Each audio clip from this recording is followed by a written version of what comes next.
Being glitchy. Did you? Anything worked? Do we have a countdown? Yeah, I think we're It says good. we've been live for 9 seconds. 9 glorious Cool. seconds. Love it. Sweet. All right. As we throw the link out real quick, we can get going on this shit. I need feel like I to get look my. gray.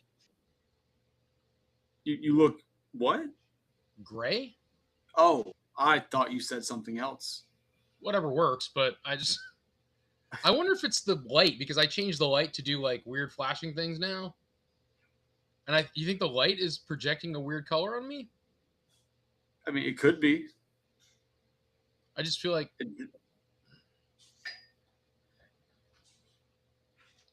It definitely could be. It sounds like something that could be a legit thing. I don't know.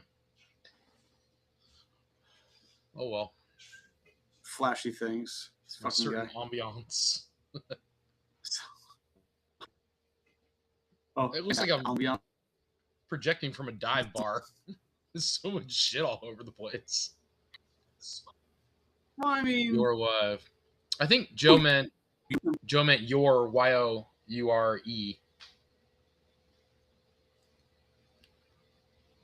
oh, are you correcting Joe's spelling? I am.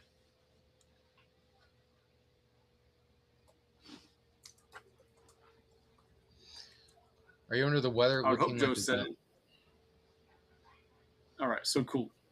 Link sent out. We're good to go. Welcome to Collector's Hideout, the podcast where we get together, talk shit about all kinds of random nonsense amongst the pop culture, collectible world, movies, comic books, sometimes wrestling, video games, a lot of times movies, because that seems to be our love outside of collectibles, which is the first. But tonight, it's just me and Shellhead Tony. How you doing, man? Good. Very good. Well, I thought you were only going to respond with that. I was going to say, thanks. That our Spotify listeners can see that. But yeah, so tonight we are discussing. It was going to be just a horror episode, just horror in general. But I just recently watched the movie Weapons. People have been raving about it all last year. I guess maybe the beginning of this year, whenever it was. But people were raving about that movie. I finally got around to watching it. The library got it in, so I watched it, and Nice. That I wasn't sure what to expect because I heard a lot of people like praise it like crazy, which got me kind of worried because when people start getting like too hyped about a movie, I get worried that they're overselling it and it's not going to live up to what they're saying. Okay. But then, as the internet does, there's a whole other section of people that bash the dog shit out of it. So okay, well maybe it's not bad then. Maybe it's right in the middle of oh my god, greatest movie ever. Oh my god, worst movie ever. So right in the middle, I'm expecting a decent movie. And I got what I felt was actually a pretty good movie. It's not a thinker, but it's a thinker. So it's what do you want to call that? Like there's a lot of suspense. I mean, kind of. So I when I was I can't when you fucking pour Somebody's got a drink. I know, it's just funny the way you're pouring it though. It's not a little one, it's just like, hold on, give me a second. So it was funny because I was telling Gianna that we were going to talk about it tonight, and she goes, "Oh, you said it was like meh, like whatever." And I'm like, I don't remember having that review of the movie. I remember thinking it's a pretty damn good movie. I didn't like rave review about it. I thought it was a good movie, though. I liked some of the things that they did, and I liked the ending, and I definitely like one of the characters and what she has to come because evidently that character is in the horror community is taking off. It's kind of like what happened with Art, for Terrifier. Right. Now hopefully they don't do the I say injustice, and Now, did you look up to see what else she had been in? Because I know you said she's been in other things. she is in other things, but so that character Gladys, I can't find the indie film that she's in. Um, all that comes up is weapons, and I'm gonna venture to say it's kind of like art where, you know, people know him from the Terrifier, but nobody knew him from All Hallows Eve, and then he's from something else before that. Did he have a name in All Hallows Eve though? I don't think so. I think he was just like the persona was there.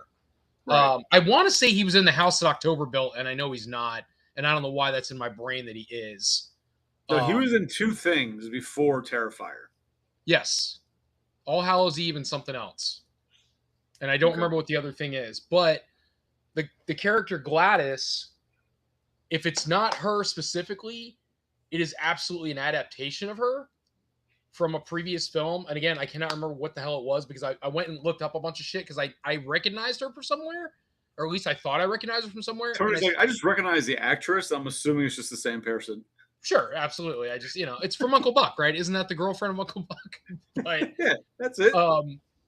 So, but in any case, her character, and we'll talk about the movie for sure. I know we're going to get into it, but it's going the Terrifier route where she's gaining traction for her own popularity in films. There's going to be another movie prequel to Weapons, and then I forget what the hell forum or where I was reading it that they were saying she was going to get more of her own films, because she's not necessarily just a person. They're now making her out to be an entity, if that makes sense. Like she's not just grandma. There's more to her. I think she was an aunt, wasn't she? Or was she a grandmother? Yeah, she's an aunt. Yeah. I'm sorry. Yeah, but there's more to her. You know what I mean? It's not that she's just going to be, Aunt Gladys. It's that, she's a djinn, or she's, you know what I mean? She's one of those things. Because that was one of those things that I was curious about when it came to that movie. Because they didn't explain anything about her. Like nothing. Right. Like there's zero explanation of who or what she is. All you know is that Aunt Gladys is coming. This bitch shows up. Because you think if the family knew that she was a witch, they would have, had precaution. You know what I mean? Or been ready for some shit to pop off. So I wonder after watching, the movie, if she was truly their aunt or she just manifested that she was to them. Right? Right. Superimposed no, herself. Joe, that's not who we're talking about. Joe thinks we're talking about the blonde teacher. No, not at all. No, it's what is this bitch's name? Aunt Gladys is the fucking witch bitch. I know, dude. I'm just trying to think of what her real name is. So I had no idea what to expect because I'd only seen the same thing like I try and do with all movies. I watched the trailer maybe once, so I really didn't know what to expect. The first trailer, I didn't even realize it was going to be a horror movie. I thought somebody was trying to do like a movie about current times and kids and gun violence in schools and shit. Because they're like, oh, all the kids were gone and it's called Weapons. Like, all right, they're trying to push something about kids and gun violence in schools. So that's kind of where I was going. Then once I started hearing like, oh no, it's a horror movie, like, oh, okay, cool. I'll check that out. And so I had no idea what to expect. There were some things that made me go, why? Is that a thing? Joe says Amy Madigan. Possible. I don't know actress names like that. Yeah. Joe, you can typey. She was Shanice. I'm not. Oh my god. She was, dude. She was absolutely. She is in Uncle Buck. She's the girlfriend. Yeah, you said that. I remember. Yeah. So when I went to try to look her film filmography or whatever you want to call it to find out what the hell she's been in, it didn't come up for Uncle Buck, and I'm like, that was a major role in the movie. It wasn't like she was just you know, a 2-second Yeah, character. uncredited role. Like, That's funny, man. Yeah, so she was the girlfriend of Uncle Buck. But um I gotta do some research because I was just on Dead Meat, and even on there, they're like there is no definition of the character or where it originates from. But I know damn well I read something, unless it's somebody's fan fiction. I read somewhere internet's that full her of that. yeah, her character originates from another movie, and I don't know what. So her face, yeah, her face I definitely recognize off of Uncle Buck. That's 100%, which is so weird to associate the two. But So, like that movie, when it's obviously the way it starts, you know, the class is empty yeah, except for the one kid, and then the teacher walks in, and the obvious that any parent would do, everybody starts looking at the teacher. What the fuck did the teacher do? Um, Even though the police cleared her, everything, but they closed the school for a fucking month before allowing kids to come back to that school. But nobody thought to like actually go to the kid's house who didn't disappear. I I didn't understand. So ugh. I feel like they tried to write the movie more from the perspective of the teacher, 100%, and that they wanted you to think that she was causing the issue, like she was crazy or something like that. And It's gonna be one of those like she doesn't remember doing it, split right, personality. right. That's how I watched the first like what is it, 20, 30 minutes of the movie at least. Um, you got a weird ghost back there. Um, that's how I kind of watched it. Was the first 20, 30 minutes of the movie. All right, she had a traumatic experience or something, and now she feels guilty, and you know what I mean, like something like that. Right. You know, this kid died or something, and it's her fault. And but it ended up obviously not being the case. But yeah, I'm with you on that. Like that was a no brainer. Like nobody thought to go check out this kid's house. Like why is this kid alive and everybody else is gone? Um, you know, and then It's the like- one dad, the crazy ass dad who was like he's like had the kid on video or something, and the kid's running away. It was played by yeah, because his Ring camera picked it up. yeah, what is his I name? mean, to be fair, if your kid ran outside and disappeared like that, I think you'd be a crazy ass dad too. Oh, for sure, for sure. Ethan Like- Hawke, right? Is it played by Ethan Hawke? No. It's not. That's not Ethan Hawke.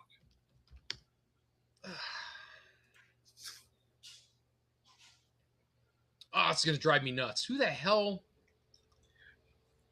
So like I understood the dad, right? And like I get it. Like your kid's gone. Oh, Nobody, Josh Brolin. Sorry. everybody thinks it's got to be the teacher, right? Everybody thinks it's got to be the teacher, but nobody went and checked that kid's house. School's closed for a fucking month, and okay, everybody comes back to school like nothing happened. Put the one kid in a different class. Oh, teacher, you can go and take the rest of the year off because you know things are too hot right now. They don't like you. But I'm one of those people that when I watch a movie, I like to try and figure out where it's going. Right. And I couldn't pinpoint it to see like where the full-fledged, because I thought, because like I said, I'd only watched the trailer once. I'd seen people bitch and moan. I'd seen like a still of Gladys's face. So I was kind of in the same boat you were in. I thought it was going to be the blonde bitch, the teacher, who was a witch that like was making people see her as the pretty teacher, not the ugly witch she really was. You know what I mean? I thought it was going to be some skirt like that. And it wound up not being that. Did you feel like there's a correlation? Did you think that Gladys was the personification of her ugly side? I don't think so. Okay. Did she have an ugly side? I thought that's where they were going to go. But like when you watch it, like the teacher was 100% a victim. That bitch didn't do nothing. Yeah, I mean they don't paint that out in the beginning. Not at all. They make you think she's an alcoholic. Like right. Like she's as you're holding a drink, you pour from a goddamn bucket. You're like, oh man, they make her think she's an alcoholic. Let me hold up my handle. This is reasonable. She had two. Oh my god, dude. Yeah, I thought it was wild, man. I think so. They did a great job with starting. Excuse me, starting the story, and keeping you engaged and making you think that the teacher really had 90% to do with what the hell was going on. Um, and then they start hinting at this kid, and then finally the teacher like kind of confronts the kid, and the kid's like, no, Stay nothing's away going from on. me. Stop following me, or don't follow Right. me. You're Then I was bothering me. like, oh Leave me shit. alone. Then I started really thinking it was a teacher. Like, oh, he remembers something, Right. and he knows it's her. Like, bitch, stay away from me. So I was like, okay. Um. Then that all changes. My whole theory goes out the fucking window, right? Because she's out at one point. She's like spying on the kid. Yeah. When she was drinking, she's in the car Yep. drinking, and then was it the mom? She looks through the kid gets out of the kid like walks home. Oh yeah, that yeah. This Yeah. I skipped that part. Yeah, yeah, you're right. Yeah, she walked and she sees the parents like sitting on the couch, Right. Right. but the notices all the windows are like papered up. Yep. Everything's like boarded off and shit. It's fucking wild. And then like he just keeps feeding them soup. I think that was the thing. He Yeah, goes and buys soup, and he just keeps feeding them soup every day. Um, that was really fucking weird too. That was a weird thing to interject into the movie. Was like you got to keep your parents alive, so just feed them soup every day. you know, and this is one of those movies that after seeing it and knowing where it goes, I bet watching again you start picking out things that make more sense because now you know what to look for. Yeah, I could absolutely see that. I watched the movie probably, I don't know, my timelines are terrible, but it's got to be at least 4 or 5 months ago. Because So like even then, I'd have to rewatch it. but even then, watching it and then seeing her look through the window, I'm like, all right. I'm like, okay, well, so is this going to be one of those like she doesn't realize maybe she's getting possessed and she doesn't remember doing this stuff? Okay, this is where we're going. But then I forget the reasoning why, but she goes back to the house at night and she parks across the street in her car. And she'd been drinking, she was drunk, and she falls asleep in the driver's seat of her car. Mm. And the fucking door opens, the Yes. front door of the house opens, and then somebody comes fucking walking out like a mad person, which I'm assuming was the mother. Because I don't think it was Gladys, because she was walking like weird. Yeah, and then she opens the car door, doesn't she? Gets in the back seat and cuts the blondie's hair. Yeah, yeah. That's when I was like, oh, okay, never mind. This chick is not the bitch that's up to like she's no longer my suspect in this problem. Like So she cuts the hair because I'm pretty sure Gladys was going to make a doll of her. she did. She doesn't end up controlling her though, does she? No, she put the hair around the twig of who she's controlling and they break it and then they go after her. They go after the person that's the hair's That's right. wrapped around. Yep, that's right. Yeah. That's right. Like I said 4 months ago, I can't remember the little stuff like that as to what caused the issues, but See that was the one thing I did like about the movie was well, I liked a lot about the movie, but the way they filmed it, where you got like this person's story up to a certain point, then it's like boom, now you watch this person's story up to a certain point. Because when you're sitting there and you're watching the one story, I forgot whose story it was. If it was the father's or if it was the blondies. I think it was the blondie's story, where the principal, she's getting gas, and the fucking dad walks up. He's like talking like, "You need to tell me about the kids," and she's like, "You're harassing me or whatever." And then she notices off in the distance the principal is running through the fucking grass and through the parking lot, all fucking bug-eyed, and it attacks her. I was like, what the fuck? I wasn't expecting that shit. Because when he started running, I'm like, first of all, he's got some really wide eyes for. He's got some wide eyes. Let's just go there. big anime eyes. Those eyes were bugging. And he's fucking hauling ass, tackles her, and then Borland or Thanos, rips him off of her. She goes in the building, and then he goes to like chase it. Hey, just stop! And then he starts choking Thanos. Right? God, that was what, more than halfway through the movie? Maybe around halfway. I think it was the dad's story because before that they showed the fucking dream sequence, which confused the fuck out of me. Do you recall the dream sequence? Oh yeah, the big Asian dude like runs after her. Yeah, okay. I'm trying to think of who the hell the principal was for a minute. Yeah, isn't that Asian dude? Isn't that the guy from Avengers also? I don't know what he's in. He's very, very familiar. I just can't think. I feel like he plays the guy Wong in Doctor Strange. He's Wong or White. Now you understand my wide eye comment. So yeah, I totally forgot. His eyes are all bugged out and shit. Yeah, fucking massive. But do you remember the dream sequence that Thanos has? No, I don't remember much of that. So they show parts where he's like sleeping in his kid's bed, right? Wife's upset, whatever. He's sleeping in his missing son's bed, and he goes to like this dream sequence where he sees his son run out the door. So he goes chasing his son out the door. Yeah. And like, he runs to the way that the son went, but then like the way it comes out, it was to a different house. I think it must have been the kid who didn't disappear's house. But then like above the house is a giant fucking gun in the clouds, like a huge gun with the number 217 on it. How did I miss all this in the movie, dude? Wow. So, God, I need to rewatch this. Hold on a goddamn minute. This happens a lot with you in movies, Tony. Like, when did you watch? When did that happen? Well, it's funny because like I watched this movie and you're like, yeah, 100-foot assault rifle hovering in the sky. When the fuck did I miss that?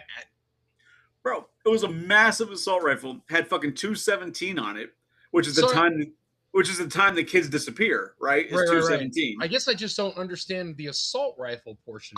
I do not understand what the assault rifle. I understand the movie's called Weapons, and when I saw that, I'm like, oh, so is this about school shootings? Like, what? Are we going back to my original thought? What this movie was? That is so wild. Maybe I just overlooked it. Like, I don't know how, but I imagine if I looked it up, I could probably find like a director who explains the imagery behind that. But I didn't fucking understand why there was a giant fucking gun, except that the kids were labeled. The idea was that the kids were being used as weapons, right? Or like the principal when he attacked the girl, she breaks the stick and it turns into like a heat-seeking missile. They turn them into weapons to do her bidding. So I'm like, oh, is that just signifying this is where the weapons are? They're all going to here? Like, but it was just weird having a giant fucking gun in the sky in the clouds. Fucking strange. Didn't get it. Huh. Okay, so it doesn't have a meaning. It says director Zach Kreger has stated the giant gun image is intentionally dreamlike, mysterious, and open to audience interpretation. Bastards. Huh. So I'll take it to what I'm thinking is that just because that's where the kids were going, that's where all the weapons were, and they kept calling that the kids were being used like weapons or people were being used as weapons. Yeah, I mean, so before I even watched the movie, what you're saying is the same thing I thought, that the movie was going to be exactly that. It was going to be about how children are being weaponized or something like that. I thought it was going to be about school shootings, to be completely honest. I didn't think it was anything like that at all, but because especially like, oh, all the kids in my class disappeared. I'm like, oh, school shooting. Next day, the kids are gone. Like, that's where I thought they were going. Thankfully, not, because I think I wouldn't have enjoyed that movie. I don't like kids, but I don't need to, You don't need a whole movie about them getting blown up. No. So. Gladys. Hold on. So your first like you get introduced to Gladys, Yep. little snippets of her, Yep. right? And the first time you really see her as a character doing a lot is when the principal, talks to her. Yeah. And she's like, oh, trying to like be the kid's guardian, whatever, because they need to speak to the parents, type of thing. Right there, she's acting weird as fuck, and he didn't seem to give a shit. He's just like, I need to talk to the parents. But she was fucking acting weird. So here's the bad thing, and I don't want to get real political, but she could pass for 90% of the crazies nowadays. You get where I'm going with that? Yeah, she could pass for 90% of the crazies nowadays. Almost like the conspiracy theory out there, unique individuals that we have in our world. She's king of the pronouns.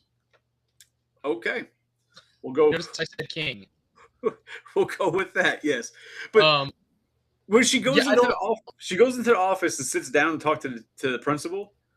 The principal's secretary looks at her and then looks at him like, "Yo, this bitch is crazy. Like, look at this bitch." Yeah. Like, and the principal's like, "Yeah, whatever. I'm gonna have this conversation." Principal's like, "No, it's all inclusive, man. It's fine. She seems like a rightful parent. We should go ahead and let her take a kid home. No problem." But then they so that's when you see her. What is that? When you see her actually, they show like the backstory of her when she appears at the house, when the family's like expecting her. I don't remember. So do you remember at all like her coming to the house and arriving? I remember she wasn't going to stay, and then she ended up staying. They weren't sure how long because she was sick. I think they were kind of using her. She was going to try and use it like a hospice thing. Like, oh, I want to finish out my days here. Yeah, because she had left another family, I think. She had been with another family, and then she left and came to them, if I remember correctly.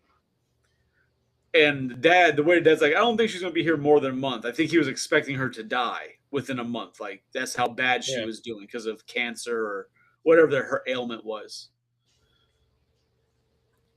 But the one scene, though, when she's in the house and I guess she's in her bed, and the kid is like walking through the rooms, and he opens up her door just slightly, and she's laying on her side, staring straight at him without her wig and shit.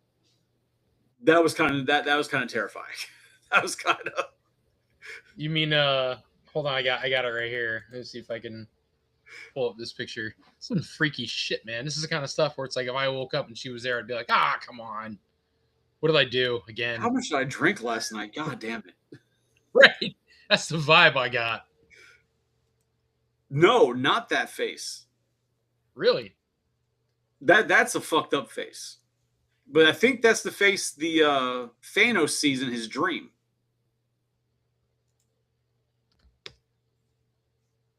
Let's see. Is there a scene where she's in weapons? She's laying in a bed, but she looks like that fourth picture without her wig and everything. But she's laying in a bed looking like that, but her face is still fucked up without makeup, though. But she doesn't have the wig on? No, because she's like dying in bed. She's got the cancer. She doesn't have the wig on. Oh, like right here? Yeah, where she had like the braids. But she was just like laying in bed, staring straight at the kid when he opened the door. And then he freaked out and ran.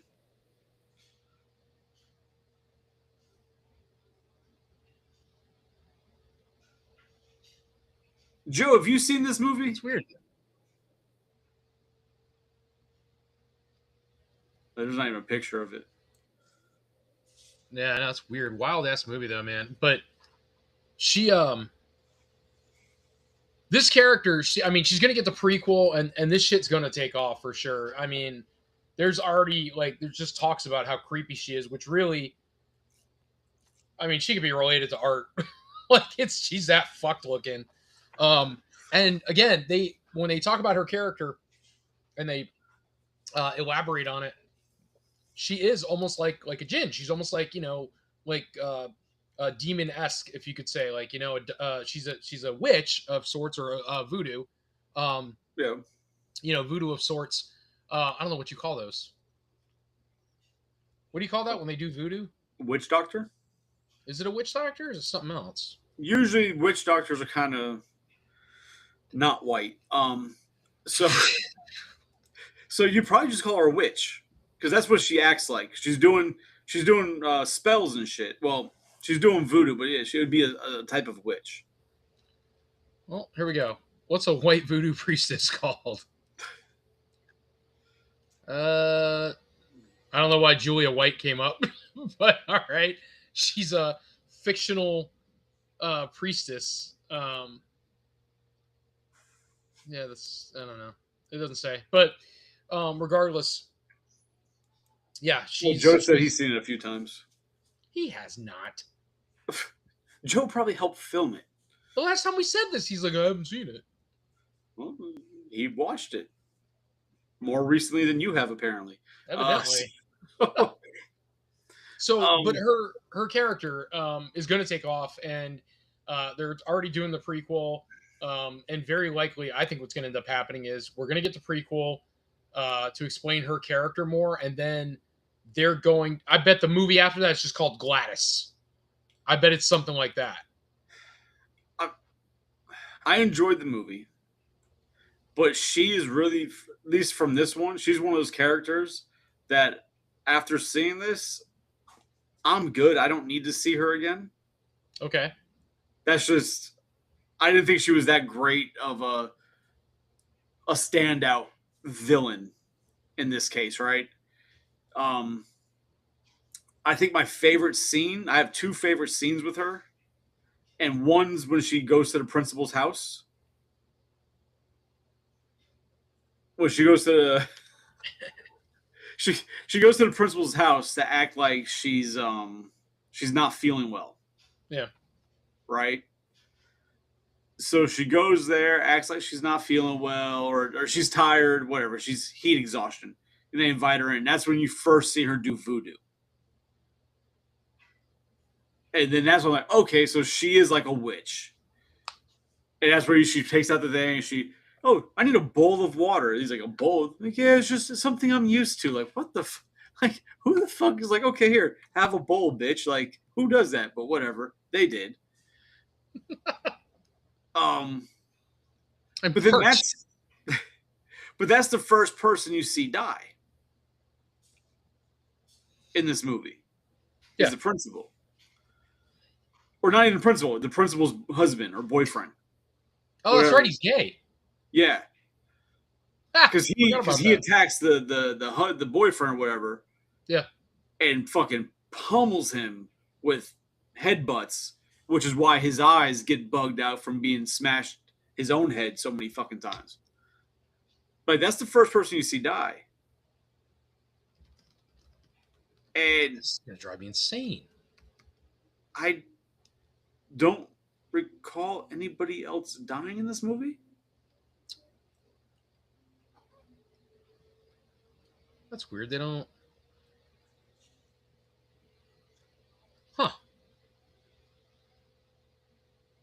They don't show him either. They just show the principal. They don't show. Because that's when you first get the understanding of what she's doing, right? Because she walks over and she cuts his hair. And he's like, "Oh my gosh, she cut my hair! She cut my hair!" And she takes the hair because she took the ribbons off the teacher's desk or off the principal's desk or whatever, and it was wrapped around the stick. And then she wraps the boyfriend's hair around the stick, pokes her finger with a thorn, and then snaps it in half. And then he like fucking instantly snaps and attacks the boyfriend or the husband, and fucking kills him. Man, I'm just completely Jiminy Jillikers. Gee Willikers, Batman. You think those are his eyes, or you think they did it for the scene? I feel like they did it for the scene because I believe he's the same actor from Doctor Strange. It is. I looked it up. He is the same one. And his eyes aren't like that in Doctor Strange. Mm-mm. Big Bug Eyes McGee. Very. So. Wait a minute. A couple times I don't think confused a second. I wonder if she is Striga or is that Donnie? Danai? Danai as it is a witch in Indian and Bengali folklore capable of cursing families and draining children's energy. Ooh, that's pretty good. Yes, that's exactly what she is. That's 100% it. Power. She isn't just a witch. She feeds on fear, envy. Oh, so she's the witches from Hocus Pocus. I don't know if they feed. They just eat children, don't they? But that isn't that what keeps them young? Sure. Yeah, I guess you're right.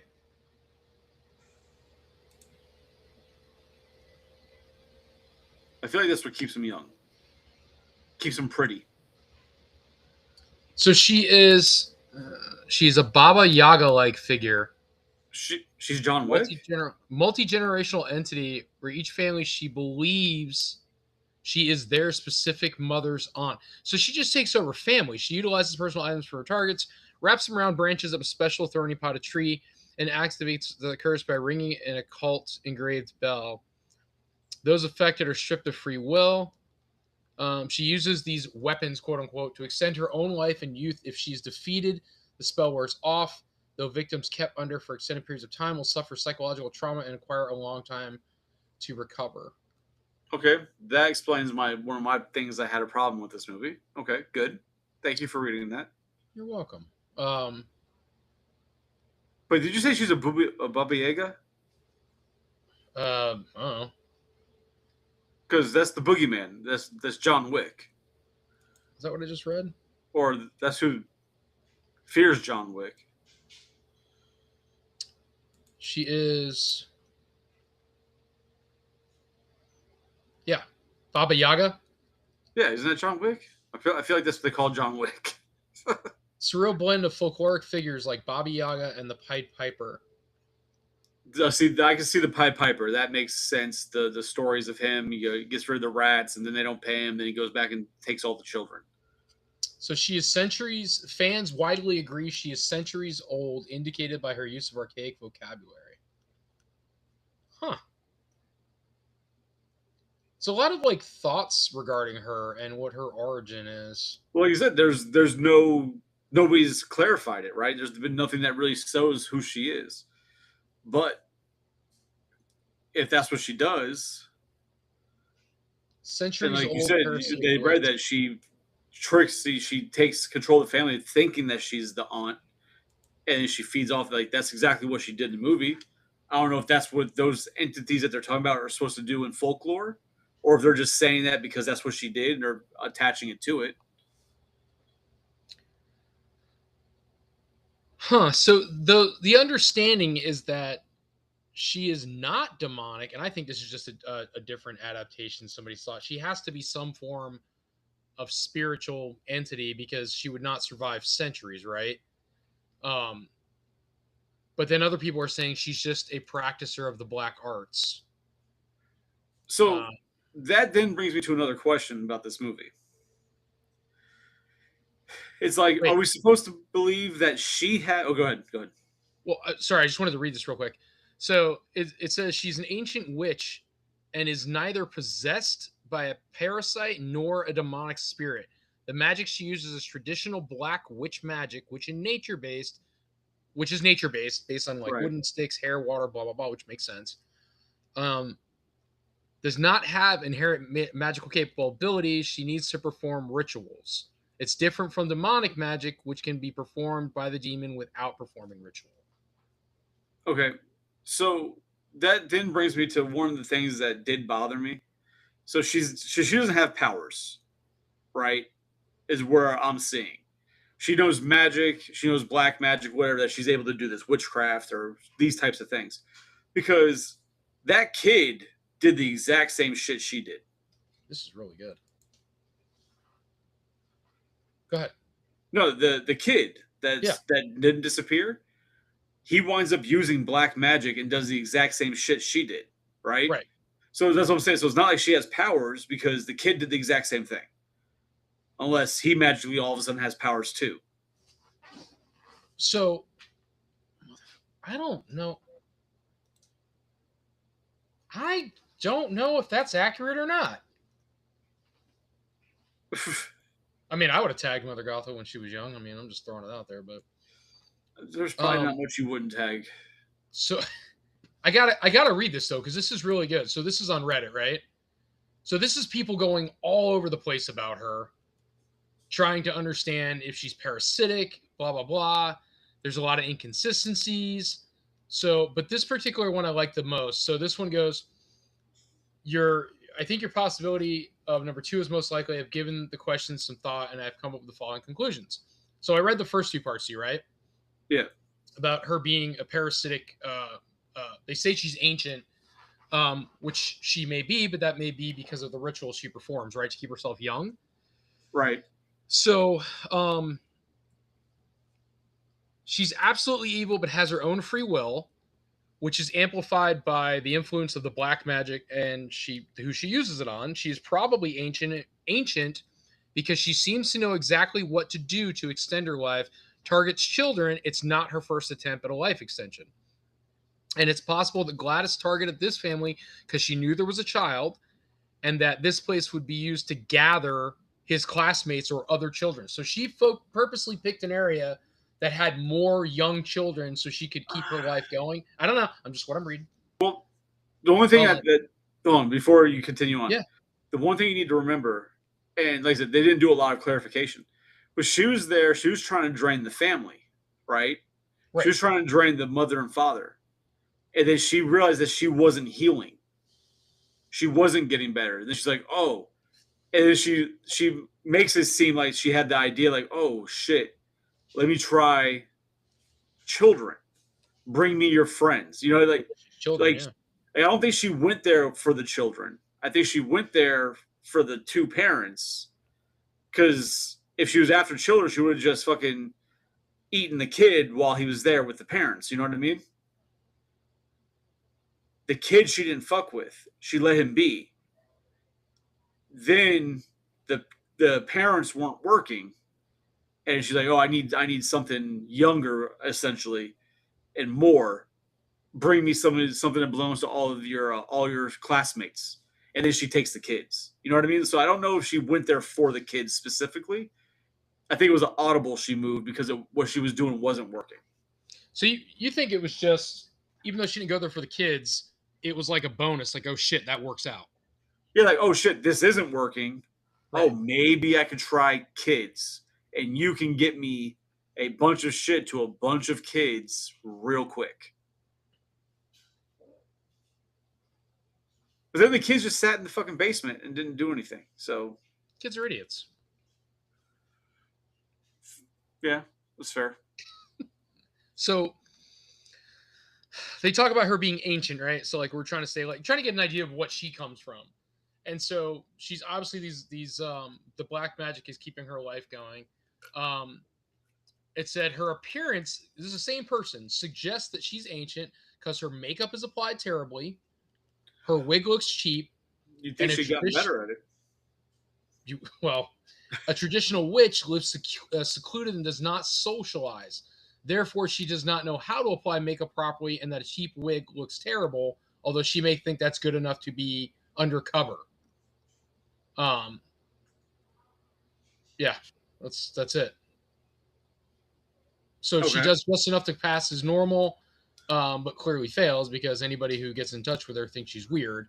I mean, think Um, about it. To do that, oh, I'm gonna make myself look like this enough to pass as normal, but also weird enough that people will purposely stay away from me. that's true. She's just weird enough to be left alone.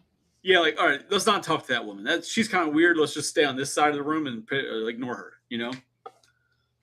And when you're ignoring them, they can do whatever they want. This is weird. Share with the class before they disappear. So Sorry, I'm trying to determine what's worth sharing, what's not. Remember, we also have we're on a vocal Yeah, I know, audio I know, I know. podcast now. Like, we need to keep it going. Yeah, sorry. Sorry. So so as they're trying to explain why Gladys chose the family, um, one of the things they're trying to determine why Alex, and does she have some kind of attachment to Alex, or does she actually, like, are they actually family, but is it distant family? So like an ancient family. So it says, um, the thing she does to Alex and his parents apply there is no family tie. Why would Gladys target her own family? If she in fact targets any other family, that doesn't make sense. However, Gladys is much older than the movie than we think she is. We believe that she's ancient, originating from the 1800s or earlier. If that's the case, she wouldn't even be able to keep track of her family members through the millennia, which Right. that doesn't make sense to me. I find it the other way around. If it's the 1800s, would she not be able to continue to track down that lineage if she stayed in contact with her family all through the years? I mean, but it would, like I said, for that long, it'd be hard to keep track of a family because of how Okay. quickly, well, in retro, how quickly it spreads. You know what I mean? Well, they're also trying to justify how the hell Alex all of a sudden performs a black magic ritual without fail, at the end of the movie, if he's not of her lineage. Right. That's what I'm saying. Like, does she actually have powers? Because, like they said, if it's a demonic, she could just do whatever she wants, right?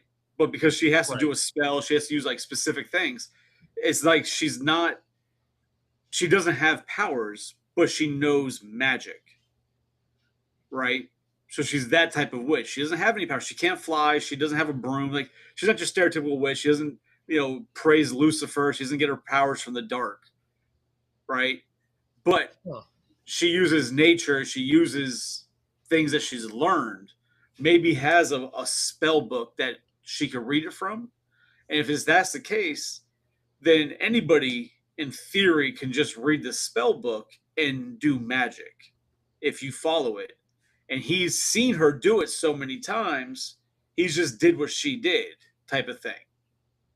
You're probably right. You're probably right with that. I just have a hard time believing that. And I guess I'd have to re-see that scene to see how the kid did it. Like, I know he did it like her with the blood, and then he took the hairs out of the wig or whatever. But Yeah, the fact that he would just be able to, I mean, I guess he just got lucky. Oh, the first time I did it, I'm paralyzed with fucking fear, but I just magically happened to pull off the spell the first time I do it with this lady. the only thing I didn't pick up was where he got, like, I didn't see anything on the stick that would have been related to all the children. Well, So you put oh yeah, what she because does. you have to have the. You're right. You have You to put an have. item that belongs to the person you're controlling on the stick, then you put the hair of the person that you're attacking, and you break it. I mean, we're getting to the end of the movie on this part of the conversation, but like, Right. which is probably my favorite part of the whole fucking movie. Oh, it's fucking awesome. That was such a. I don't even call it a twist. That was such a good, like escalation of the situation, man. It was so enjoyable. Here we go. So how did Alex control the kids and weapons? There you go.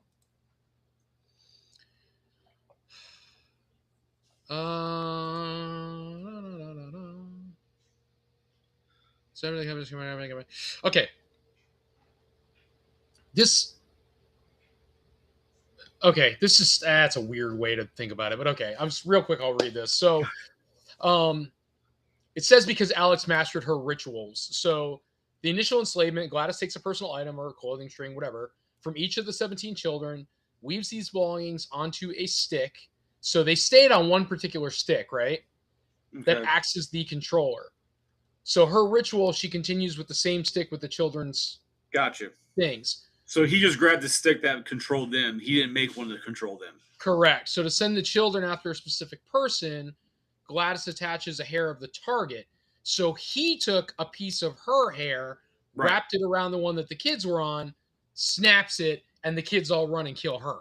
Yeah, that I understood. Like, with he took her wig hair and did that. Like that, I'm like, but I didn't see anything on that stick that would like, oh, that's for the kids. You know what I mean? Because I thought he was because he had ran through. You want? Are we going to discuss the end of this movie? Is that what we're going to do right now? Or is that where we're at? What? Is that where we're at? We're going to discuss the end of this movie. I mean, we can. I'm looking at it right now. Like, this is great. So, Like, this part with the kids. so this movie at the end, you have she's holding up in the house, right? So you have her and Alex in the house. She has the police officer and the fucking the kid, the juvenile delinquent that the cop we didn't even discussed because it really didn't fucking matter earlier in the movie. But the juvenile delinquent that the cop like chases around town and threatens to kill and punches, whatever, like that shit didn't matter. It led to him sleeping with the blonde. Who cares? That's There was a TVA lot of that. for the movie. See, hold on. There was a lot of that in this movie. A lot of like nuances in the story that I was like, this doesn't fucking matter to the whole story, but okay, whatever. So she has the cop and the delinquent in the bottom floor, in the first floor of the house, posted up behind Salt. Right? Okay. Because if you pass the Salt, they'll attack. But if you don't pass the Salt, they won't. So you have them two on the bottom floor. Then on the second floor, you have Alex in his bedroom.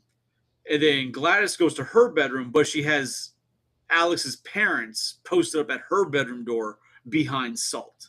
And she warns them, hey, don't go past the Salt. They will attack. Like, don't do it. Which is weird. But she's a witch. She's controlling and doing her thing. When Alex, all hell breaks loose, Blondie and the dad show up at the house, whatever, they trigger the fucking cop and the fucking the delinquent downstairs, and they're like fighting. All four of them are fighting each other. Mm-hmm. Which this the way he kept fighting the delinquent and like throwing him, and like he would like knock out, and then like he just get up and chase him, and like he throw him again, was very comical. He just kept throwing that poor bastard everywhere around the house. But then Alex, because this is where I thought the movie was going. Alex walked over and hit the Salt line. His parents chase him. He runs in, and there's a whole scene like them trying to kill him in his bedroom, and then the bathroom. He's like outsmarting his parents, right? But Gladys is essentially living in his parents' bedroom. Right. So I thought he was running into the bedroom, and when he grabbed the stick with her hair, I thought he had some of his parents' shit, and he was going to snap that shit, and then his parents were going to go attack Gladys. Get away from me, go after her. I could see that, but that would That's where I thought it was going. That would have been a real shit ending to the movie. But I didn't know what to expect. I'm like, all right, that's okay. He's in the parents' bedroom. You can grab anything of theirs in the bedroom. You know what I mean? And then, okay, cool, whatever. I'm glad it wasn't that, because as we just said, it was a stick that controlled the kids. Which was fucking awesome. And that was right after, because Gladys had also just triggered Borland's character to attack. Yeah. Because now he's trying to attack the Blondie, right? So he's trying to attack the teacher because the cop and the delinquent got killed amongst their battle. He's trying to attack the teacher. Kid snaps a stick. All fucking, 17 kids or however many fucking kids come running up the stairs. And then Gladys is like, oh shit. She takes off running for a bitch who's on like hospice, about to die. Sprinting, dude. That bitch was running across town, running through people's houses, and those kids were not giving a fuck. They were just like busting through windows, kicking down doors. They were like the you ever seen World War Z? Like forever ago with Brad Pitt. Yeah, but the way the zombies were just like a water of zombies. They're just like flowing through the city, just like.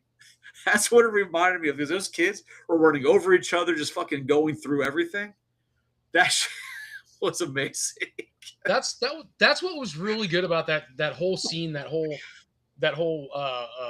15 minutes, whatever it was, the way they wrote that, the way those kids I'm just wondering how many times they had to practice that, because the way those kids were just hauling ass like through stuff, it was like somebody said, "Hey, the first kid who makes it to me is gonna get $20,000 for this movie." It's like those kids were like, "Fuck it, I'm in," and they all just start balling out, running through, like you said, running through like the grass or streets or whatever the hell it is, like the fences, and just running through all this shit. And then when they finally get up on her, dude, they just fucking destroy her. Like, before they get to that though, like there's people like out mowing the lawn. And like they show a scene, just you see the two houses, and you see Gladys running between the houses, and then you just see all the kids. Like, and she's yelling and screaming, and none of the just the people in the city that are in the town neighborhood or whatever that are like out doing shit. Nobody gave a fuck. Nobody went running to try and see what was going on. Why are all these kids chasing this old woman? It was like, oh, that's normal. That happens every Tuesday. Yeah, like, it's so wild, man. Like it's so wild. But like I said, then they catch her out front of the one house, and they fucking rip her apart. They ripped her head off, like her fucking jaw from top. Like they ripped that bitch apart. So I'm actually, as we're sitting here talking, I went ahead and looked up the scene, and I see it already. I see where the kid's like, he's in the bathroom, the kid Alex, and he's got the hair, and it's got every one of the kids. You can see it. It's got every one of the kids' hairs and shit on the stick, and then he breaks it. Because because like I say, what she used to control the kids were like all their name tags. Yeah, well, she must have got hair or something off the name. Well, they've been down there for a month. She very easily could have gone there and fucking gave them all haircuts. Dude, this is the as soon as they break the stick, she's like, "Oh shit!" She's like bolting out of the house. That's fucking crazy. There's kids legit. Oh my god, I totally forgot this part. The kids are legit bursting out of the windows of the house. Yeah, they're just like I said, they're just fucking jumping through windows, jumping through fences and shit. They were just going through shit. There was no stopping those kids.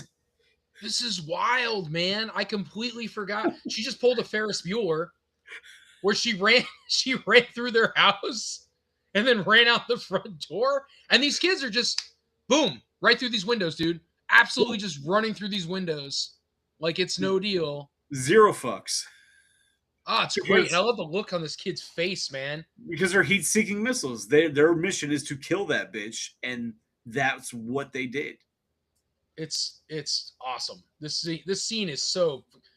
And then the fence. They just hopped up on the fence, and the fence just crashed down, and she's like hauling ass across another yard. Oh my god! The best part, the guy. You're right. The guy mowing the lawn. He just stops, and he's like. And then there's like 35 kids behind 17, but they're all running behind her. And dude, this one little girl is like blasting through these glass doors, trying to chase her ass down. And I think she's the one that catches her. She just hopped up on her back, and that's the end of that shit. Because now the kids are coming out of the windows and stuff. That is wild, man. I completely forgot. I remember the scene. I don't remember the graphic. Just how wild it got. Yeah. That's it. Just because Joe's going typing paragraphs about Salt, and yeah, Joe, I agree. Salt is all about different ties to supernatural stuff. You can trap demons with it. You can protect people from coming through and everything. I'm with you, man. I've studied too much of that shit. It's more than I like to admit. It's good on things that don't taste good too. That's a very white person thing to say. There's other seasonings in the world. I'm not sure if you're aware of that. There's more to life than salt, pepper, and mayonnaise. Okay, like I love mayonnaise. Mayonnaise. But yeah, bro, that. So you read it earlier, and it was one thing that did bother me about the movie. But you did read something earlier. I was like, okay, that makes sense then, because as soon as like they killed her, those kids tore her apart. But as soon as they killed her, Thanos snapped out of it. Well, she's dead. Right. He snapped out of it instantly. Oh, I forgot the kid's name. Timmy, where are you, Timmy? He's looking for his son now. Right? It pissed me off that his son wound up being the fucking bully that was picking on Alex in the fucking hallway. Like, knocked this shit. Like, Of course, your fucking kid's the dipshit. Of course. Like, I wish he didn't fucking get survived, but whatever. Jesus. But I was like, but why didn't everybody else snap out of it? Why didn't they, you mean?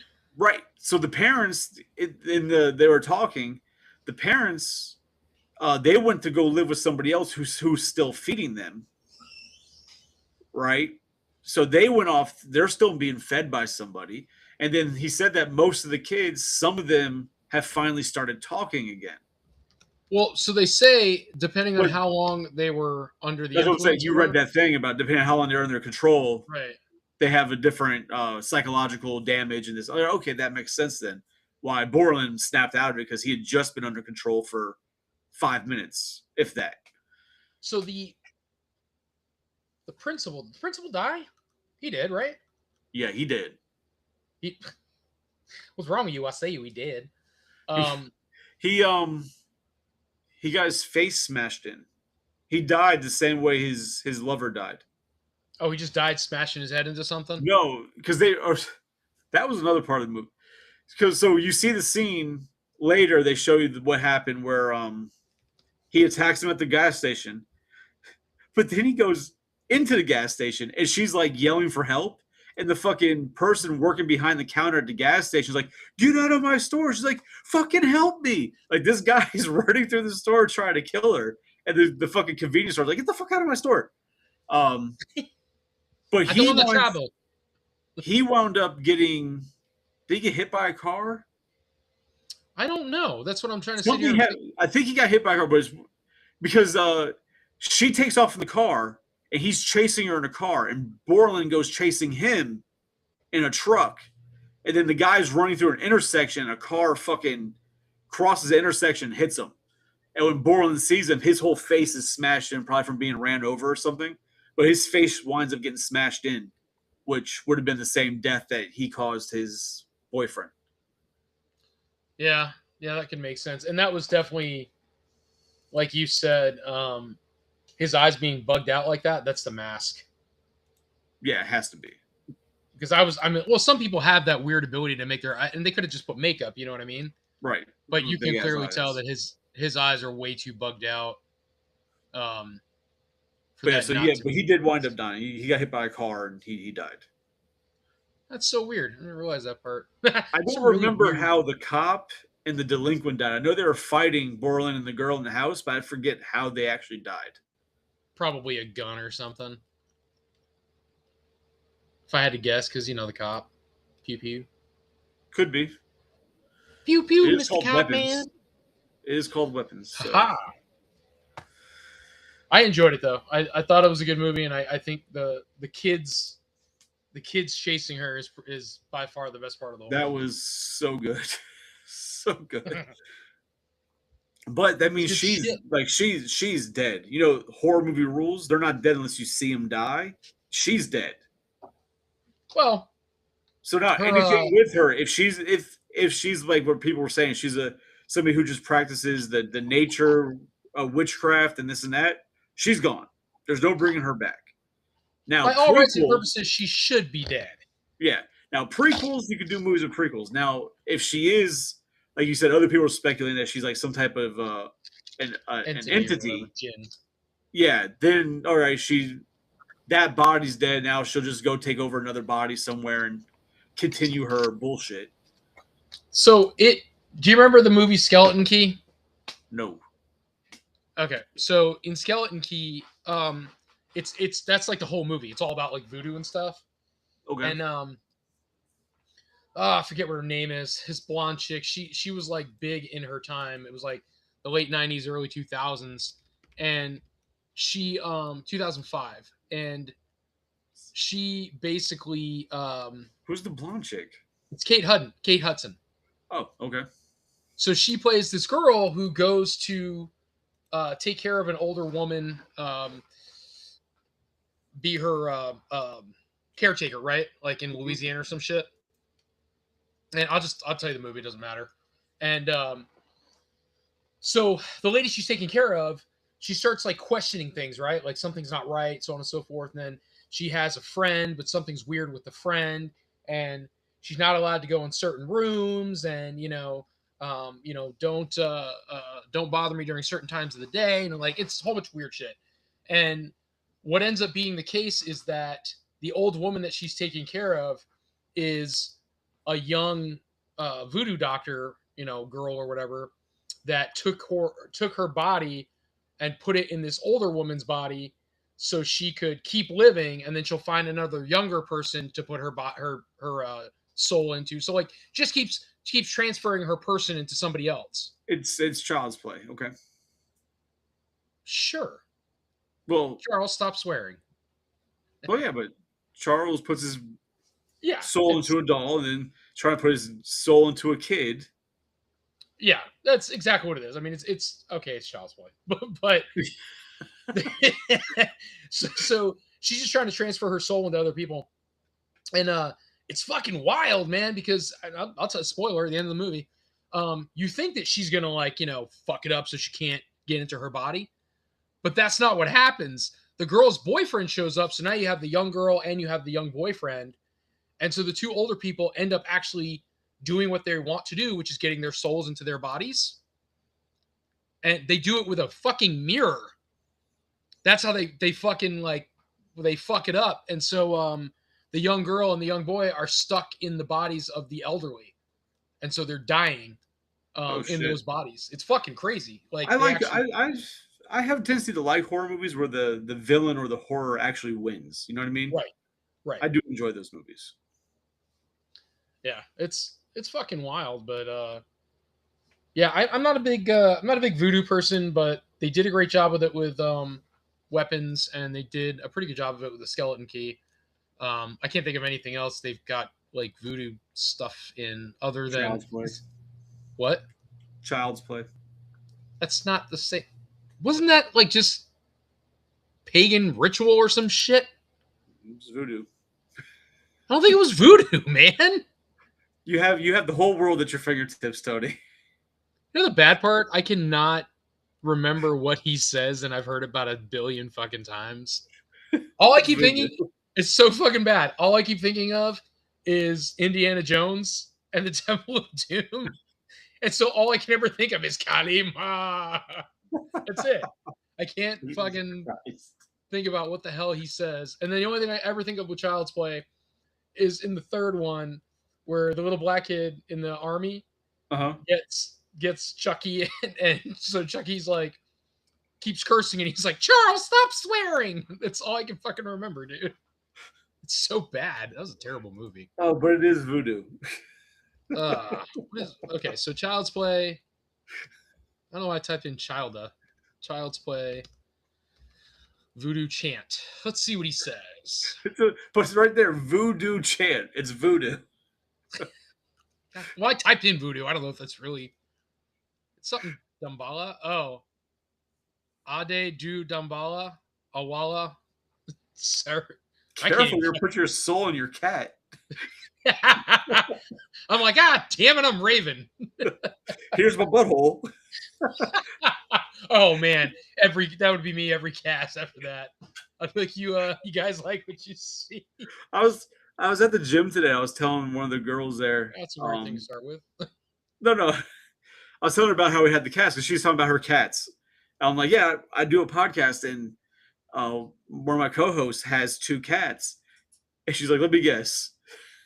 They show their buttholes, don't they? Yep.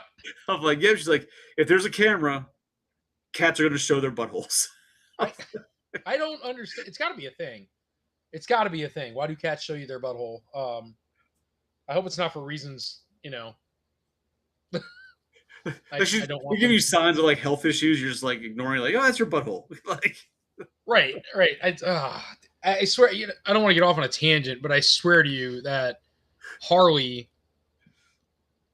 she got gas problems, bro. Because you could like hug that cat or just pet her, and I swear to God, she just like she farts so hard she damn near shits herself. It's horrific. I thought it was her. I thought she needed the bath. I would keep leaning down to pet her, and I'm like, why do you stink so much? And there's other days she doesn't stink, and I'm like, you're sitting here farting in front of me. Yeah, I don't know. That's all I got. But Oh man. So what was the other one we were? Well, I just happened to watch it. It wasn't like necessarily we had to talk about it, but I wanted you to, if you had a chance to watch it, you could have, but you didn't.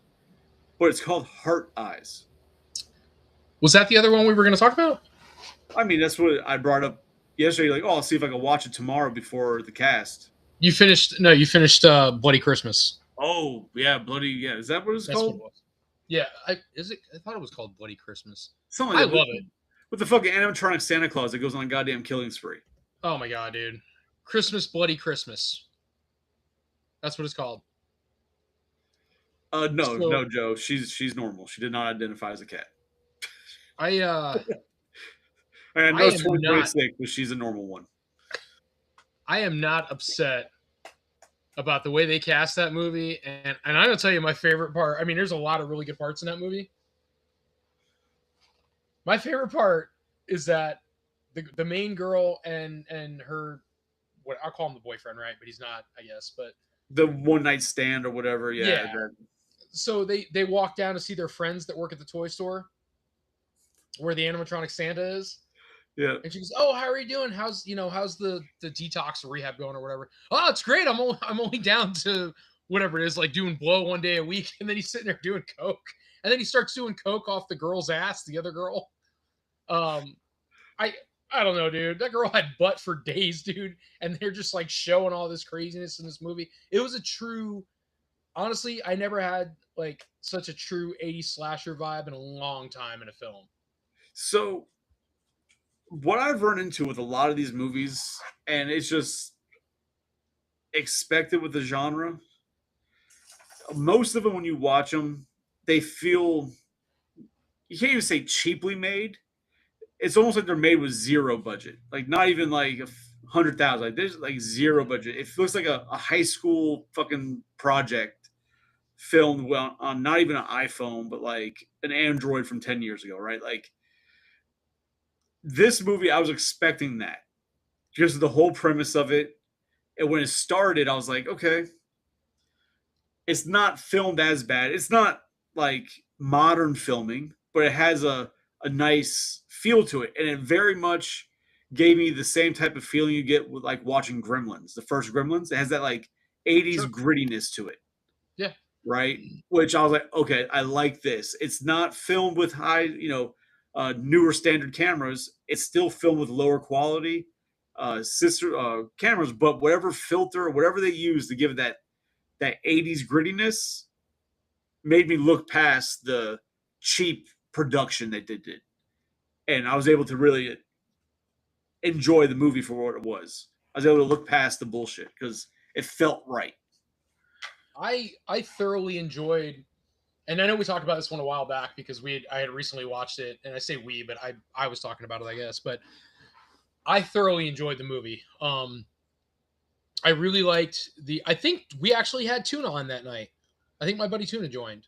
Possibly. He's joined a few times, but yeah. Yeah, but that was a movie he watched as well. So I really enjoyed. There wasn't much about it I didn't enjoy. I took it for what it was. I enjoyed the death scenes. Things I didn't understand were things like she stays with the sister, but they spent a lot of time with the sister and the husband. I felt like too much. Like and I don't know if you remember it well enough, but she's obviously she's upstairs banging the dude, and then something happens, somebody gets killed, they hear something, whatever, they come downstairs, and all of a sudden the sister and the boyfriend or the husband or whatever he is, they're awake, and I feel like they didn't need to be in the scene as much as they were. They could have been a 2-minute, or they didn't even have to be part of the scene because they had no relevance otherwise. She was just staying at their house. They were just bodies for kills. Yeah. That's all they were. They were just kills. Right. But I just feel like that went on for too long. And how are they, and I mean drinking, how are they drinking and smoking all night, and yet they don't pass out cold where they can't wake up, and they're just like, oh, now I'm wide awake, I can fight a Santa Claus. Well, when you see your sister and brother-in-law get murdered, you sober up real quick. All of a sudden, you're not drunk anymore? The alcohol has no effect on you? Maybe it was the Coke. Maybe the coke kept him awake. Counteracted it. Yeah. I'm just like, how the like? I mean, they're pounding this bottle of Jack or whatever. I think whiskey. They finish it, Yeah. and then Impressive. they get to her house, and he's like, "You got anything else?" And I'm like, "You just drank a whole bottle of fucking Jack, dude." And then they were drinking at the bar. Like, how did you guys live through all that? And then you're like, "Yeah, we can get away from Santa. It's fine." Because when you were telling me about it, you're like, "Oh, it's an animatronic Santa," and it goes on a rampage. I was like, "Oh man, this is gonna be bad." Like this, I did not see this being good because I had recently. So when you first told me about it, I looked it up and I started watching it. I watched about half of it, and then I had to leave, and I completely forgot to finish it. So I wound up finishing it the other day. Yeah. But I remember when you had first told me about it because I had just recently watched, because it was during the holiday season. I had watched another movie about an animatronic gingerbread man Ooh. that goes on a killing spree. What's it called? It was fucking horrible. So I was like, oh, now it's animatronic Santa. Great. Another fucking animatronic going berserk. Fucking itchy and scratchy land all over again. Wonderful. Meanwhile, there's 10 of those motherfuckers in my house, just to let you know. Yeah, don't worry about it. You'll be okay. But no, I really did enjoy I'm not against movies when they have the sex scenes. I appreciate a sex scene. But their sex scene, like you said with the sister and her brother, it went on. Like, okay, we get it. They're fucking. I appreciate it. Like, all right. How long? Like we were doing the full session. Like we don't need to watch the full session. Like, that chick was getting it, man. Yeah, that chick was straight getting it, and they did not hide that girl. Oof, God, they just fucking made her. She was getting it. That's all I can say, dude. They did not sugarcoat that scene. They were. I didn't even look. Like, obviously, she's, I would assume, an unknown actress, right? Probably her first movie, or she's probably done a bunch of small movies or something. But I wonder if she was one of those girls that does like the HBO softcore Skinamax. Yeah, I wonder if she's like one of those actresses at one point, type of thing. That, okay, horror movie. I have to show my titties and some vag. I'm in. Okay, let's do it. I could have totally seen that, because that scene. Again, I mean, listen, I'm all about in I'll call it B-rated, right? I'd call that, a lower grade horror. I would definitely I enjoy B's being nice. Yeah, when it's gonna be a B-rated horror, I'm throw as much gratuitous nudity as you want in there. I don't care. And they absolutely did not disappoint with her. And I like their death scene. I thought it was cool. I think most of the death scenes were really cool. I did the ending. The ending got a little wild. It was like, dude, is he not dead yet? Like, it's the 15th time they've blown him up or killed him or shot him or something. Yeah. And he still didn't die. And I remember saying this before, that it gave away an extremely wild ass Terminator feel, the way he kept kind of like coming back. And each time he is blown up, like more of his face is missing, so there's more robots showing. Yes. And then did they? I don't remember, because like I said, I originally started watching it months ago. Did they explain why he was a goddamn robot and not just a cheesy fucking animatronic? Like, he was like a murder bot that was put into a Santa outfit. Yeah, I want to say it, and I have to go back and research, and I can pull it up, but I want to say, and I hope I'm not making this up in my own brain, but I want to say that they made him to be a Santa Claus, and then it malfunctioned with children, and instead of having him, impersonate Santa Claus anymore, or robotic Santa Claus, they shut him off and just made him a prop. Okay. I want to say that was the case.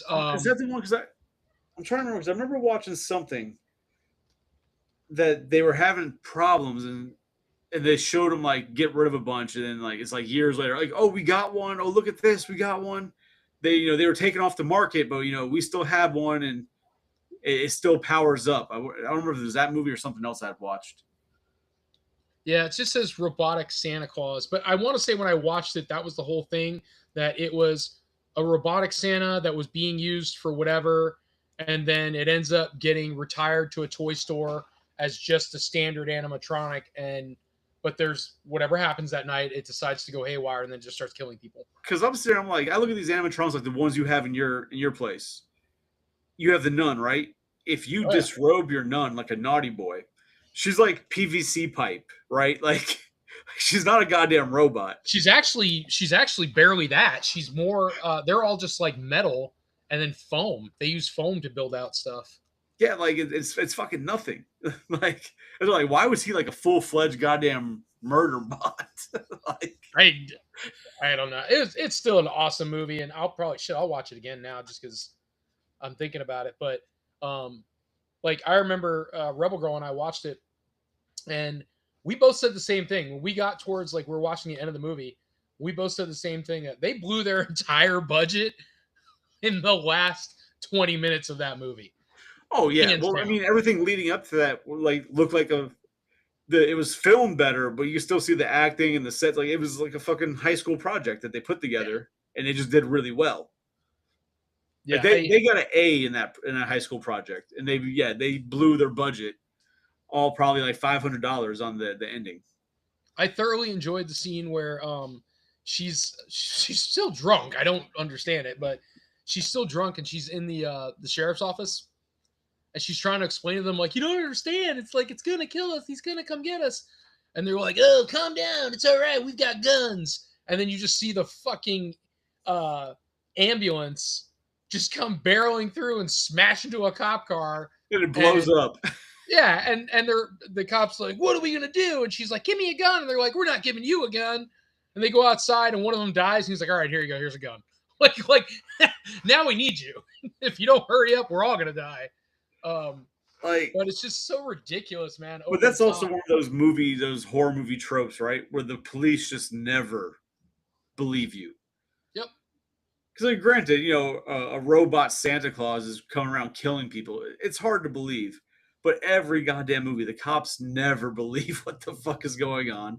And then they usually get attacked either at the station or at the house where they're telling you don't believe them. And within, 10 minutes of that conversation, they wind up dying. They just fucking believed they'd be alive. We'd be good today. It's like in Gremlins, it's the same thing. Yeah. Where they're sitting there and he's like, what do you say? Hang on. Sorry, I had to kibosh some background noise. So the part in Gremlins where Billy's trying to tell him about it, and he goes, what happened? And, like, he give them water, and he's got Gizmo there, and he's like, oh, be careful, Frank. He's gonna bite your finger off or whatever. Like, they don't believe anything about him, like at all. What he does, what he turns into, and then they go to Mrs. Deagle's house. Yeah, when after she gets thrown out the window. Yeah, and that's how they realize, like, oh shit, and yeah, same shit. Goddamn cops. Cops don't believe shit. Bastards. Goddamn movie cops. Movie cops don't believe anything. Like even Dewey didn't believe this shit about Scream. Like, right? Come on, Dewey. Can I help you? God, that movie was so stupid. It's so good, but it's so stupid. Off the Dewey, yeah, very good, very good. That's also Doofy. That's a completely different person. That's shit! movie. Oh my god! I totally just merged both movies together. I was thinking of Scary Movie, not Scream. Oh my god, dude! I'm just like off the Doofy right here. Don't bother me while I'm cleaning my room. What does it smell like? Ass. Right. Smell that? So you've been with a woman. Smell that? It's my ass. Oh my god, where she the reporter, she's like, she goes like walks up to him and she's like, oh yeah, look at you, you're like just poking him or whatever, and then she farts. And she's like, oh, that was you. And then she like goes to lick his fingers. She's like, oh, for those of you who are listening on Spotify, you are missing it because my facial expressions are fantastic right now. Oh man, crap, dude. But what time is it? We got not bad, not bad. No, it's not bad at all. It's we're an hour and 24 into it. If you look at the top. Yep. So just because of weapons, real quick, and the kids taking on Gladys, and I watched something today. It popped up on my Facebook feed, and the question came up: if you were attacked by kindergartners, Oh Jesus! right, 5 at a time, and every 30 seconds, 5 more appear. How many waves could you survive? And if you knock out the kid, they disappear. You're in a classroom, like a normal classroom. There's no desks. It's empty. Right. No weapons. No nothing. Like, how many could you survive?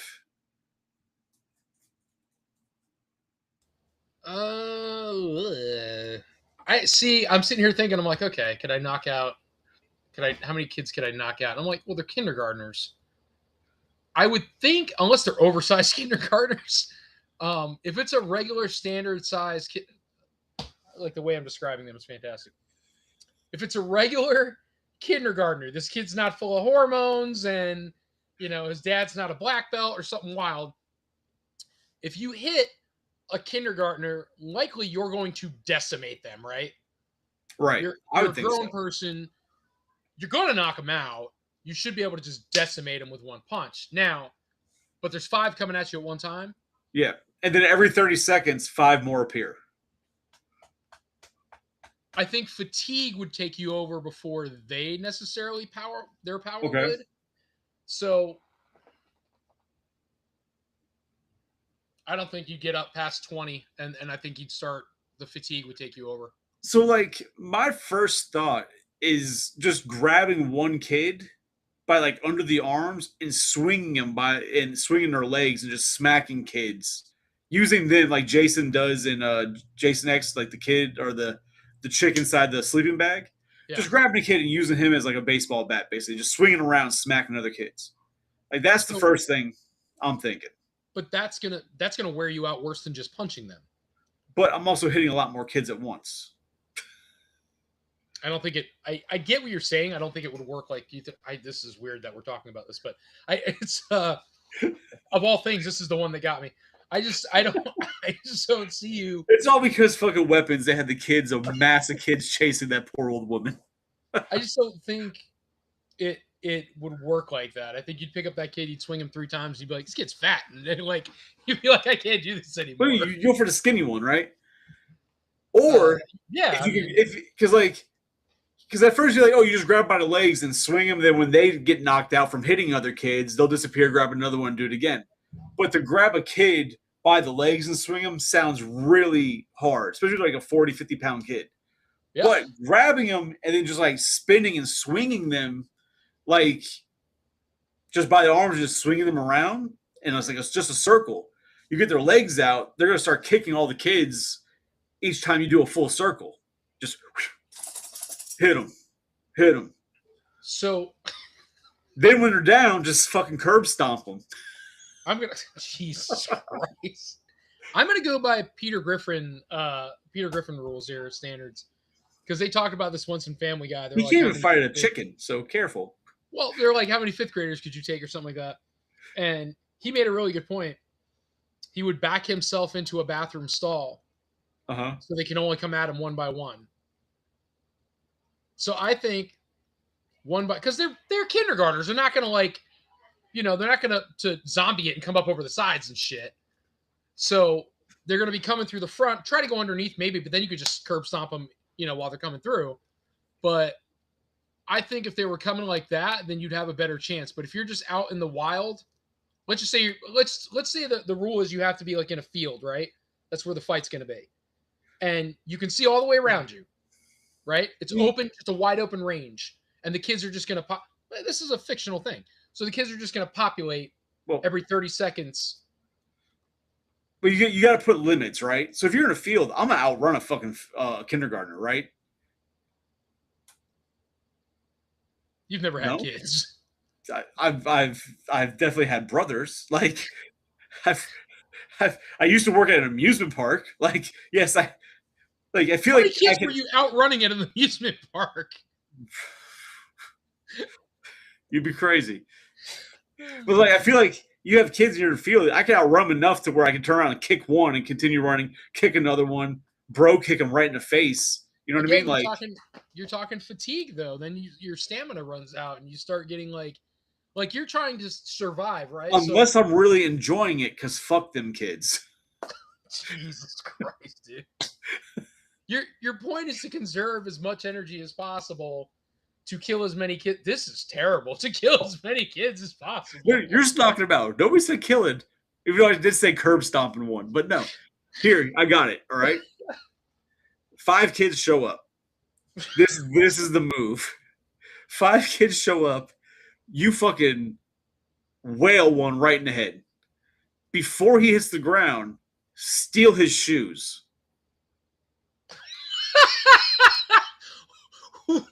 Why? Well, because now they're probably Velcro, right? They're kindergartners. Holy crap. Attach them, and now you got nunchucks made out of shoes. And you start wilding kids with the fucking shoes.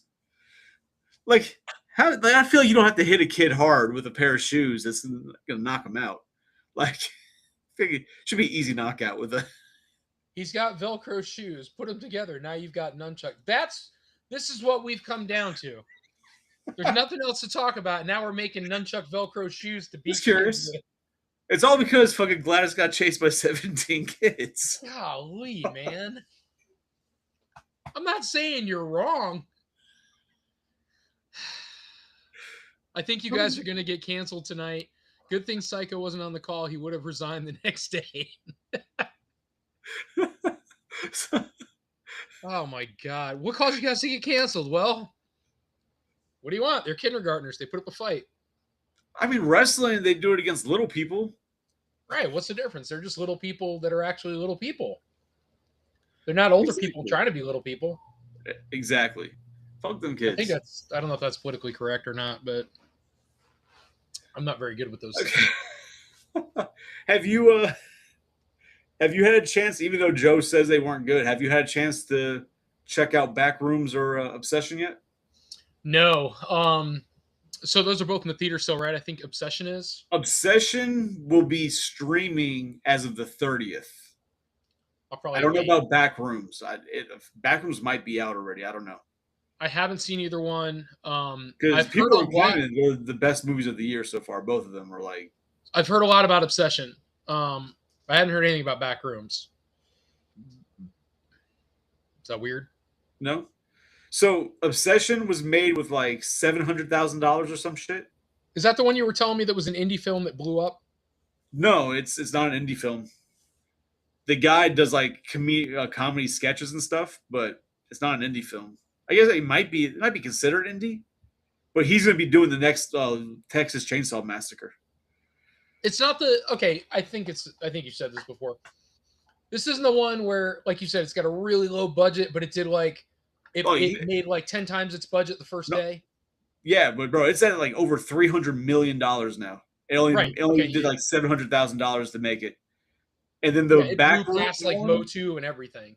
Yeah, and then the Backrooms was like a $10 million budget, and it's grossed over $300 million. That's so crazy. Yeah, it's gone nuts. And everything I've seen is about how great these movies are, except for Joe. Joe doesn't like them. It's Joe Ohio.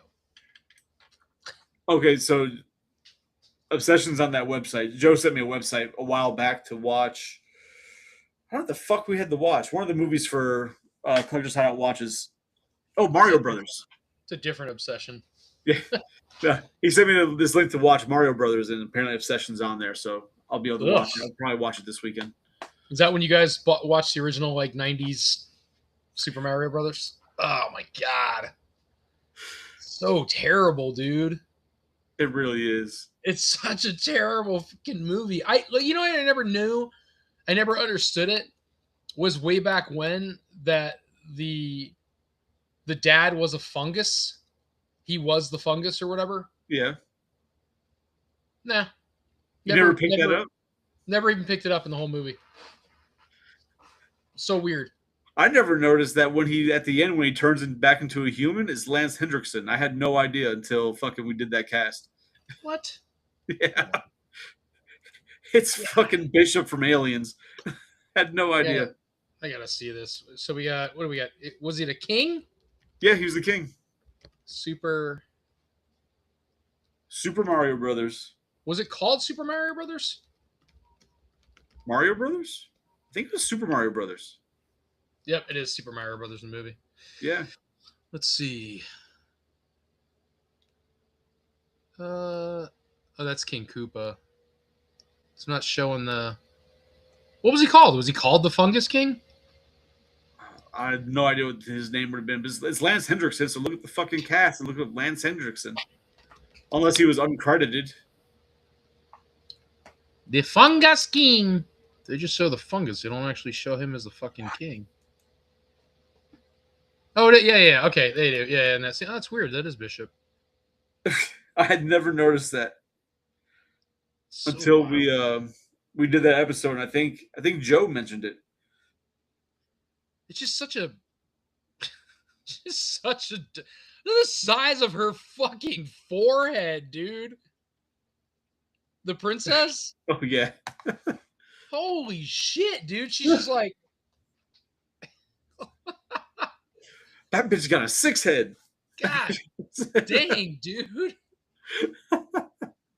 That's so wild. And then Yoshi's like a legit goddamn mini raptor. It's a fucking velociraptor.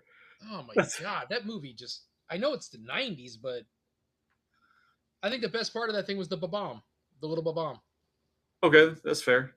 Walking along, just like, he's like, it's like. It was just one of those things that, like, even watching it, I never realized it until I saw a thing recently that somebody had posted. All the name cameos in the movie. And how many fucking characters are actually in that movie.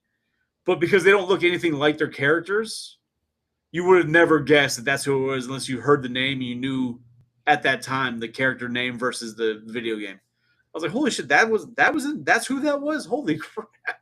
Well, it's like the Goombas. They just look like Bob from fucking Beetlejuice. I don't know. Oh my god. Hold on. I got the Super Mario Brothers movie. Super Mario Brothers movie. I guess it's just Super Mario, not the Super Mario Brothers movie. Oh, is that the distinction? What's it called? Just put 1993. It'll pop up. Oh, it's Super Mario Brothers the movie. Okay, fair. That apparently that makes it a distinction of. What was it? 93? You said? Yeah. Mario, it's the missing girls from Brooklyn. I'm John Leguizamo. Papa da boopity. Richard Edson's in it. Oh my god, I forgot about that.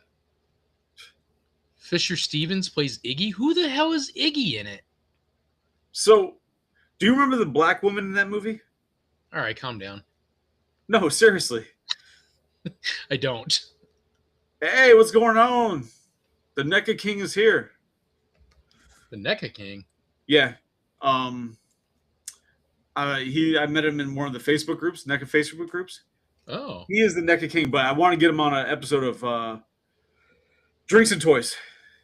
Oh, he's a very knowledgeable man. I feel like he'd be a good conversation. He could bring a lot of fun to the cast. Can we talk about all the insanity and the gossip that's going on with NECA right now? Absolutely. You could do that on Tuesday. I'm down. So, do you remember in Mario Brothers, it's a black woman who gives him the shoes. The jumping shoes or whatever? Yeah. Yeah. She's Bertha. Bertha is a giant fucking fish in the games. Like, they just add all the characters by name in this fucking movie as like Easter eggs. But it's like they had nothing to do with the actual game. They just used the names for all the characters. That's stupid. Yeah, fucking weird. I don't remember the movie enough. I remember bits and pieces, and probably if I went and watched it, I'd be like, oh, I remember this. But the only thing I 100% remember from the movie is the part where The princess is running with Yoshi like through this cave tunnel bullshit. Wherever the portal is Right. that she comes from. And then I remember Luigi and Mario walking through this like industrial looking town with all the fungus. And then there's just bombs walking around for some reason. That's all I remember. That and the Goombas. And wasn't there something with that was Tank Girl? Almost the same movie. I can't remember. Isn't Toad some random musician punker guy? I don't know. Yeah, I think he was. Ah, God. That sounds right. Toad, Super Mario Brothers, the movie. Yeah, it's like it's just weird that how they did that. Well, I guess so. I guess that would have been Toad. Yeah, he's not wrong. Looks like tuna. It does look like tuna. That's fucking great. Where's Tuna when you need him? Because it's awesome. I know who it is though. I know his name, and I can't think of what the hell he's from. I couldn't tell you. Like I say, it's just weird. Like they're just like, oh, we need to like use these characters' names, and we're just gonna put them in this movie, and they make no sense. His name is Mojo Nixon. I think he is a musician. Mojo Nixon. Oh, he's on MTV. That's why. Oh, okay. He's a VJ. Yeah, he's a musician and an actor. Definitely. Oh, he was in Rock and Roll High School. Yeah. I've seen him before. I think I remember him probably from. I was about to say, oh my Jesus Christ, my brain is gone. I was about to say from AT&T, but from MTV. Jesus Christ. What is this? No, isn't Toad? Yeah, Toad had no part, but playing music on the street for some coins. I remember when I was a kid thinking Luigi's line about getting caught in a giant booger was so funny. All right, that's a weird thing, but that's fine. He's not wrong though, because I remember as a kid, I also found that was funny. Because we're kids and we're stupid. That's yes. Like, oh, that movie is so bad though. Did you say Oh my God, Barb Wire. Wow. I do not need to ever watch that movie again. Barbed Wire? No, Mario Brothers. Oh. Barbed Wire, is that the one with Pam Anderson? It's not Pam Anderson, it's Anna Nicole Smith. She plays it's Barb. No, that's Skyscraper. He's right. Barbed Wire is Pamela Anderson. Yeah. I'm pretty sure it's Pam Anderson. Same thing. It's one of those blondes with huge knockers from the 90s. There's a bunch of those in the 90s. Yeah, I love there's like no premise. One became Chucky's wife. Huh? I said one became Chucky's wife. Oh, I'm like, who? And then you're like Jennifer Tilly. There you go. But Jennifer Titty. So that was funny. What was I about to say? I don't know why, but I always would think back to when Koopa like shakes his head and he goes back to human form. Yeah. I don't know why, but it always makes me think of Tank Girl. And do you remember Tank Girl? Did you ever see Tank Girl? I've seen Tank Girl a long time ago. So do you remember the whole thing about there's water is like the ration, like everybody needs water. And so what they do is they dehydrate. They don't have people. Gatorade, they don't have electrolytes. They dehydrate people, that's how they get water. Okay, yeah. I do remember that, yes. Yeah, so all I can remember is that scene. What's his name is in it? It's not John Malkovich. Malcolm McDowell or whatever the hell his name is. I don't remember. He's in it, and I just for some reason those guys kind of look alike ish or whatever, and yeah, I don't know why. It's funny. One thing that I never noticed as a kid, probably because I was a stupid kid, but when we watched it recently for the cast, everything in that town is ran on electricity. Cars, everything. Do you know why? I don't. Because they're all fucking dinosaurs. They don't have oil. Oil's made from dinosaurs. They don't have gas. Oh, is that really the whole fucking reason? I mean, that's the only thing I can make sense of when I was watching. Like, hold on, everything's like, even cars are electric. Everything's electric. I'm like, shit, they're dinosaurs. That means there's no, Fossil fuels. yeah, there's no fossil fuels. Like, because Oh there's my nothing. god. All right, why is everything? Why are you gonna do this to me? Everything electric in Super Mario Brothers, the movie, 1993. Here we See, go. bro, because they're all dinosaurs. They didn't go extinct. Because in the alternate dimension, dinosaurs never went extinct, and without an apocalyptic meteor to kill them off, the world never developed fossil fuels. Son of a bitch! So they're trying to say that Super Mario World is prehistoric. Because they're all dinosaurs. Yeah. Yeah, they're just trying to say it's so. Everybody there are dinosaurs that evolved into human forms. That's why he's trying to. He's de-evolving people at one point to turn them back into monsters and dinosaurs. It is so redonkulous, man. God. No fossil fuel. This is the dumbest thing, though. It's great. I mean, it's a great idea. It's smart. Like, it really is. It is also incredibly stupid. It was like I said. It was one. I was watching it and like it just hit me like a fucking ton of bricks. Like, holy shit! That's why there's no gas, because they're dinosaurs. Wow. No fossil fuels. Therefore, we run on electricity. That is so wild. Crazy. So, oh my gosh. I'm gonna start wrapping this up. Tired. Wrap away. I gotta work toward. You want to plug for next week? Giggity. Yeah, for sure, man. So Tuesday, a lot of NECA drama going on. Yeah, there's a lot of NECA shit going on. So NECA King, if you want to join, for sure, man. After more than one forum, that's how old I am. More than one page or group that I'm a part of is absolutely just squawking about is NECA losing the ability to make turtles? They're going to stop? Are they going out of business? Blah blah blah. I know you've posted a couple of things, Weez, because I've seen you post about it, and I agree wholeheartedly with most of the things you're saying, for sure. I do have my own like thoughts and feelings about some of it, but for the most part, I think you're spot on. So that is definitely a good conversation for next week. So definitely want to plug away and talk about the NECA shit. Hell yeah, absolutely. That's always going to be a thing. People are weird about it, man. Oh, it's getting out of hand. It's getting out of hand quick. That's what people do. It's what the internet's for, is to get out of hand instantly.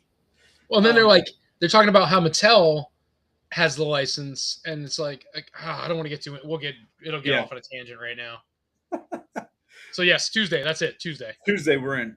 And I'll send NECA King the deets on how to get in and all that. And then next week,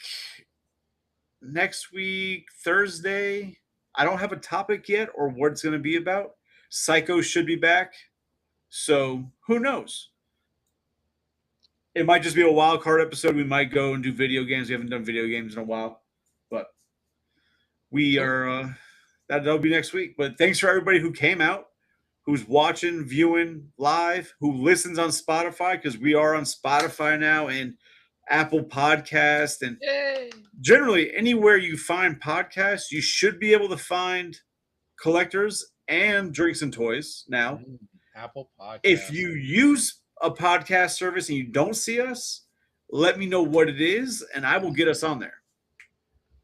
I will get us on whatever. Those of you that have not, if you watch us live, and I know a lot of you do, all three of you. Currently, if you, we have like 10 to 12 in here, but no. If you have not gone and just listened to it on Spotify, I'm telling you right now, for some reason, it seems much more entertaining. Well, first of all, these are entertaining. Calm down.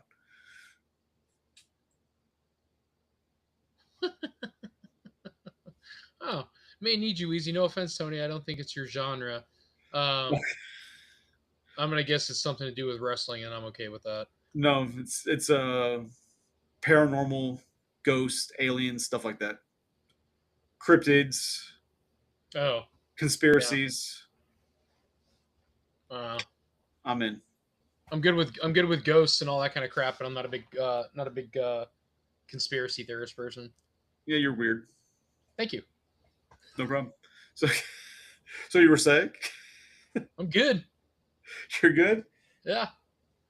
Cool. Then with that, we will get on out of here. Thanks y'all for coming. Like I said, check us out on Spotify and all those fun things. We are growing and growing. So till next week, we'll see you guys around. No capes, bitch. Fuck you.